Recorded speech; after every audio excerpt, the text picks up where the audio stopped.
Okay, time for another video. And this one has to do with doing exponents and taking the square root or other type of roots of a number.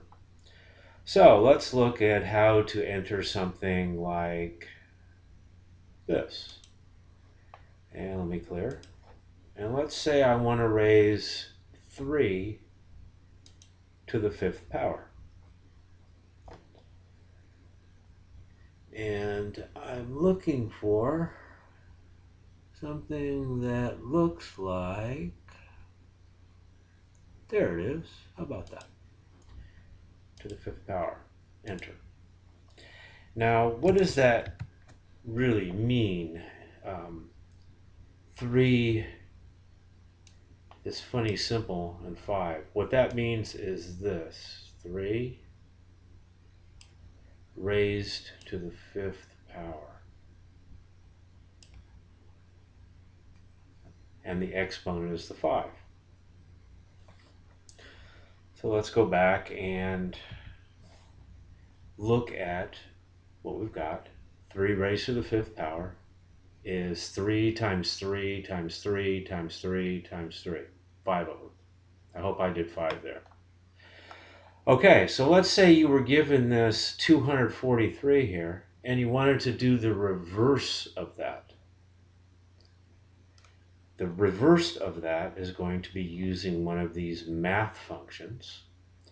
And you would, and this is the math function right here, where you get to choose what power you want to back it off to, for lack of a better, yeah, it's a very non-mathematical way, but the reverse operation.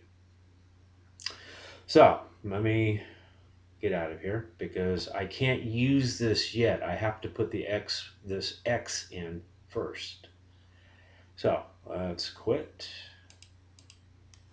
And I'm going to want to put the 5 here because I want to have the reverse of raising it to the 5th power.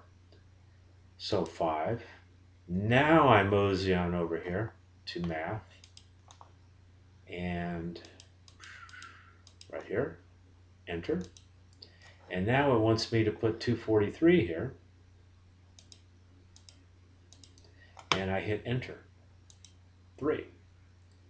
So that's how you raise it to a power, and that's how you take and reverse that process to come up with what you raised to that power. So let's do another one here. Let's say, and here's another way to do this, and that is where you don't have to use this math function right here, this 5th or 10th, whatever you want to put here. There's an easy way to do it because a lot of the math exponent work is either raised to the 2nd power or the 3rd power. So if I were to say 4 raised to the 3rd power, that's 64. Okay. Well, the math function lets me do, if I have a 3 here, enter, 64, okay, there it lets me do that. Just another way of doing the same thing. I could have still used the first one I showed you. Or another one, 9 squared, 81. Or I use this math stuff, and excuse me, I'm in the wrong spot, but that's okay. You'll get used to me being in the wrong spot. I want to use this second right here, and now I can put in 81 and enter. So that is a demonstration of how to raise something to a power and turn around and take the root of the number which you had raised to the power. And that will conclude this little video.